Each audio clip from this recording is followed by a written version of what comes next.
Hey, what's going on, everybody? It's Freddie from the Focal Spot. I am really honored to have these two special ladies on my show. I grew up watching them. I try to have their hair cut, but my hair would not perm right. And I try to have their swag, but I was too young. A special welcome to Total. We're honored to be on here with you. Thanks for having us. Thank you for choosing to pick me out of millions of people that want you. I appreciate it. Oh, please.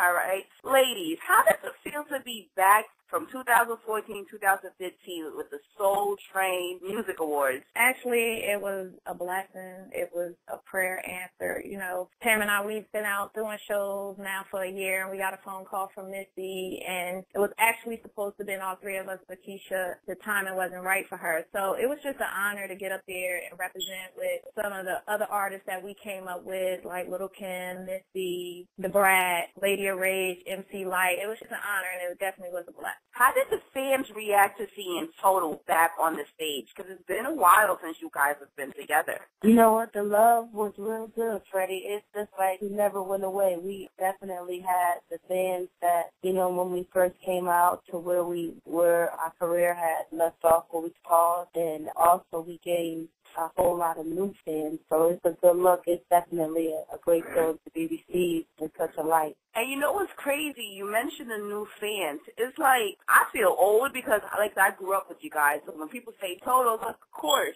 But if you look at social media, they did this with Missy Elliott and they did this with Paul McCartney. They didn't know who they were. How do you guys react to that when people's like, we don't know who Total is, but we love hip-hop and R&B?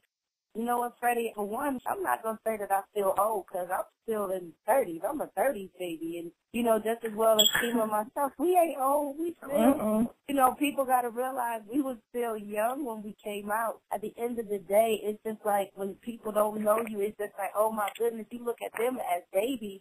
But at the end of the day, when they do hear the music, they like, oh, Notorious Big and, you know, Bad Boy Puffy, oh, okay. And so to see them, to gain those fans, it's a good feeling. And it's just like, you know, I'm not going to say that I feel old. What it is that it's a good place for us to be in because we are gaining the younger fans from the music that we had before and then, too, the stuff that we're doing now as well. It's a good look. It's funny because everybody that's like, oh, you know, I feel so old. I was like, oh, but they really don't realize that we were still young, too.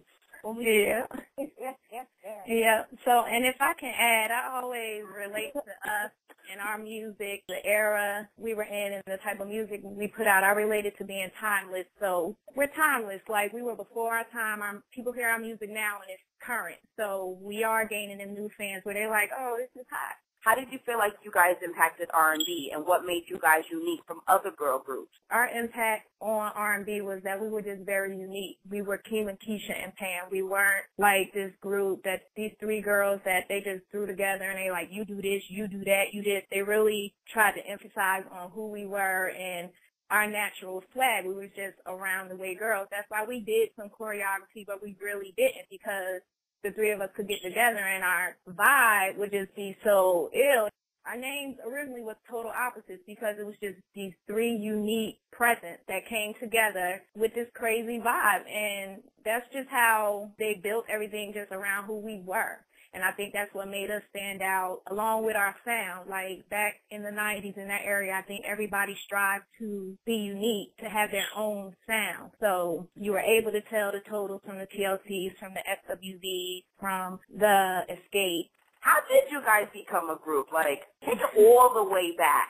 Well, you know what, Freddie, to sum it up in such a way, Kima and Keisha was actually in the group first in Plainfield, New Jersey. They were going to a studio, and they were working with a producer by the name of Norman Bradley. And at the time, they were at the studio. I just so happened, a friend of mine took me up to the studio. I recorded something, the first record that I recorded, and Kima and Keisha, the next couple of days, you know, in passing, they heard the song that I did. I heard the music that they did. And honestly, when we first got to know each other, whatever, we really didn't get along. You know, it was more or less me. You know, I'm young and I'm more like I'm thugging or whatever at the time. So I was just like, they a little bit too prissy for me. Yeah, she said we were prissy.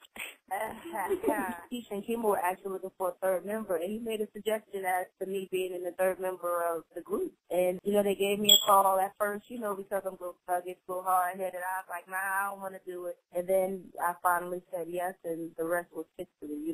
The three of us got together, and it was something that was of the God intent, and here we are today, still making music, still going forward, still hitting the stage. You can't buy that nowhere. And I find that interesting because that unity that you ladies have together, you know what I'm saying? You definitely could tell. Thank God we didn't have social media back then to be like, oh, look what Total them did now, even though you had your stories, but whatever. Yeah, whatever. But how did you guys handle yourselves as ladies in a male-dominated world? Because particularly with Pam, it's like you had the swag that could hang with both, and then you had two ladies behind you. So it's like, yeah, I could roll with the ladies with Missy, but I also could roll with Biggie. How did y'all handle yourselves in a male-dominated world? Kima, go ahead. I love it. Go ahead. It wasn't hard. It's just like when you respect yourself, others respect you. Like Keisha and I too, although we weren't as tomboyish as Pam, we still had that in us. You would think Pam would be hanging out with Biggie, but it was like me and Keisha. So it was just like we demanded respect. We weren't no pushovers, and that's all I hung around was boys. So I knew how to relate to them, and it's just like, again, if you respect yourself, others will respect you. So they just knew how Total got down as women. We respected ourselves, so they respected us. You guys had some of the hottest collaborations, right? Mm-hmm. For each one of you, what were your favorite songs that you guys made either with somebody or just within your group? Give me all the chicken heads. Yes. That right there forever will be my classic. I'm never going to let that one go. That one right there, yeah, forever go down in history as the best collaboration that Total has ever done. Yeah, I agree. My favorite of the plenty of songs that you guys have is Trippin'. Oh, that's your song. That's number 2. If I could dance and if I had a tub like that, splashing on the floors without messing up my neighbor's stuff, I'll be doing that too. Right. But I ain't able. I noticed that y'all Jersey girls, right? And I'm originally from New York. So it's like, I felt like y'all brought a northern feel, but with a Jersey twist. What is Jersey about? Because I'm still trying to get used to, like, coming back and forth from New York. And it's like, I be going to that crazy world in New York. Then I come back, I'm like, oh, wow, there's parking. Oh, wow, I'm about to get bullets. I'm in Newark. Jersey was just as crazy as New York. Jersey girls, we're a lot like New York girls, except you guys get the latest fashion first. But as far as the street, everything kind of went on the same, and we kind of had to maneuver the same way. So we were just round-the-way girls that just knew how to move around in the street. Because the same thing, like you said, you be in Newark. I didn't even go to Newark, and I was from Jersey. You think you're going to get shot up, So it was like, it's just, I always say, it ain't where you from, it's where you at. There's ghettos, there's people doing things everywhere, and you just got to know how to maneuver. You just respect the game. Yeah, I just came back from Germany. How is Germany? Like, how do they react to you? Yeah, the love that we received from there, Freddie, was amazing. It was just like, we had teenagers at the show, just like saying when we spoke about the new fans, and it was a 13-year-old boy that was in the front. He could not speak English, but he knew every word to our song. And he was tripping, like he was going in to the point where it was just like I asked our team at the end of the show to bring him backstage. And we got an opportunity to meet him. All he could say was totally Kima and Sam Long. Like he knew our names on Instagram, but he could not even speak a whole lot of English, but he knew every word to the song. So it was just like, it was awesome. The love that we were shown there.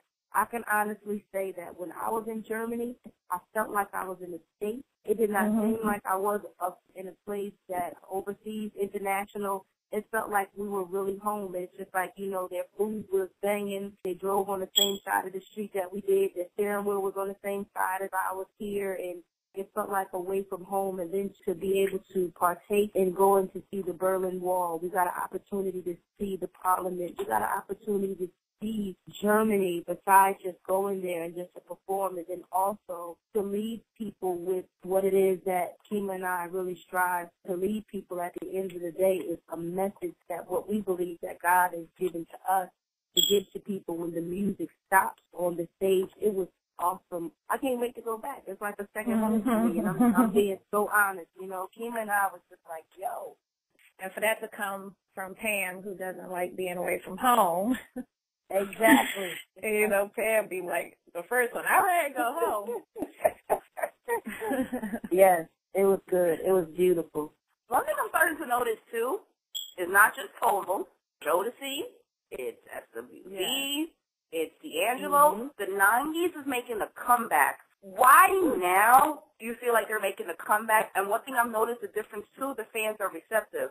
Back in the days, like let's say we was in the 90s, had Temptation try to come back, people won't be like, why are you trying to make a comeback? But now it's like, please come back.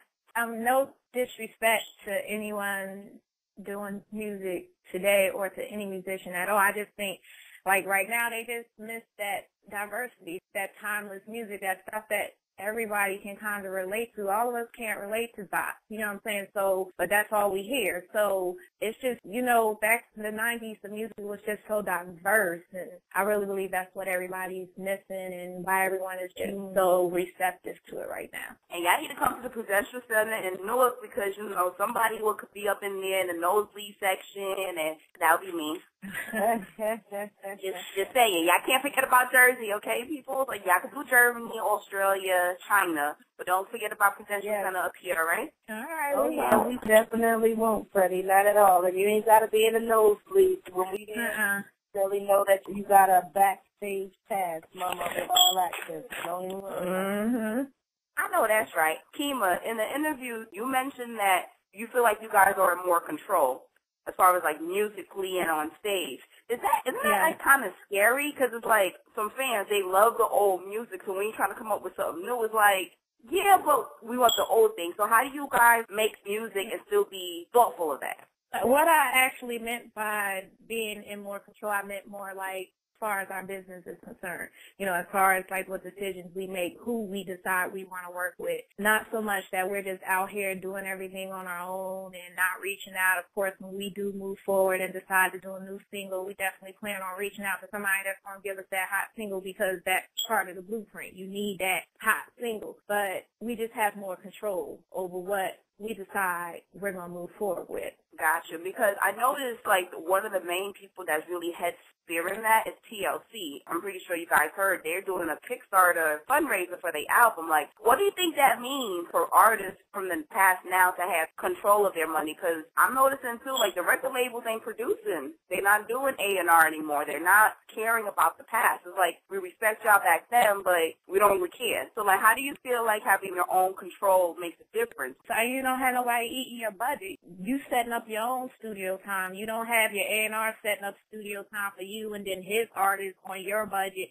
You're just in control. Like, you're in control. Like, and if something do go wrong, you have to look at yourself. And I love it, actually. Of course, you want a powerhouse behind you.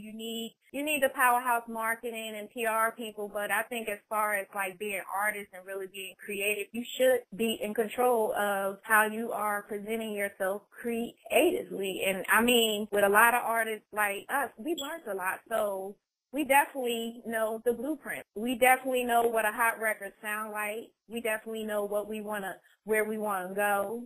It's just now we have control of who we going to decide to pay to do it. You understand what I'm saying?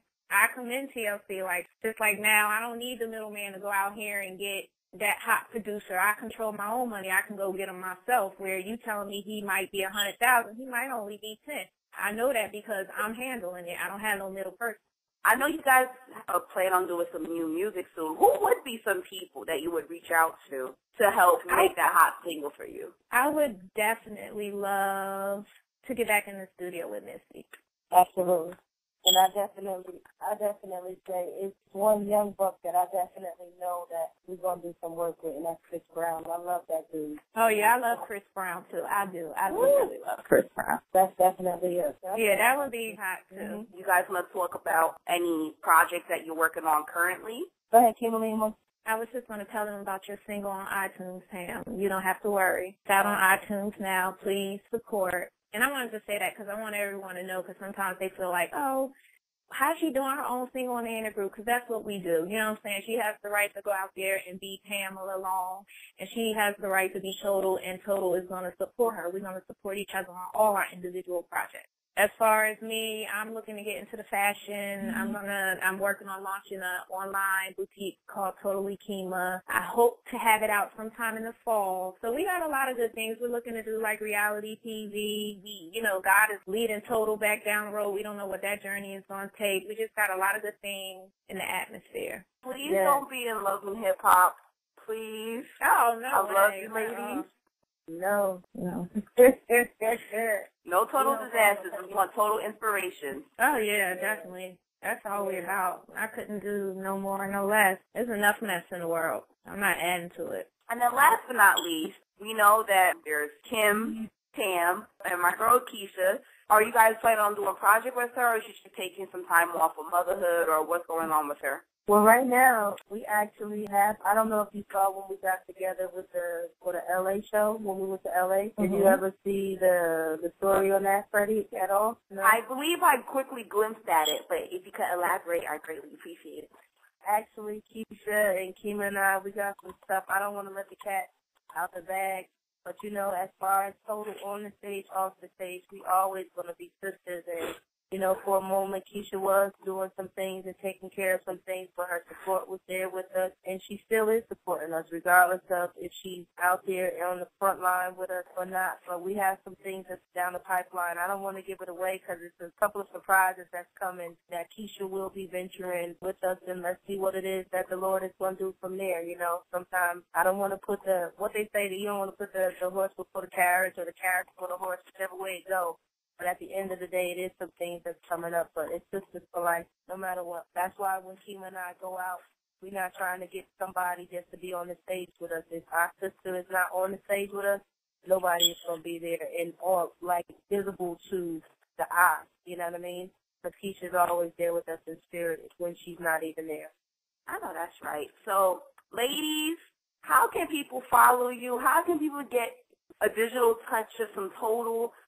What's your Facebook, your Instagram, your Twitter, all that? Kima's Facebook, Instagram, and Twitter is Totally Kima. And mine, Freddie, my Facebook is Pamela Long, my Twitter is Pamela Long 1, and my IG is Pamela Long 3. Also, you can look us up. Kima, what's the Total page? The Total page? On Facebook? I believe it's just Total because I tagged your fan pages. Yeah, we just did a new one too, and I have to ask them if they changed it to a name. Yeah. And here's the thing about these ladies, especially because I remember Kima added me on Facebook. Oh my God! And Pam added me on Facebook. Oh my God! They actually write back. They show love. They say thank you. They write back, and I love you, ladies, for that. Thank you. Wow. Thank you. I'm so grateful because if somebody takes out the time to do something, I just attribute it to our mothers, the way that they raised us. Somebody talks to you, you talk back, That's basically it. Same here. And, I actually follow anybody that goes through the time to type me up a comment, oh, you're an instant follow, and I respond back. It's just, where would we be without social media and our fans support? So that's right, Kima.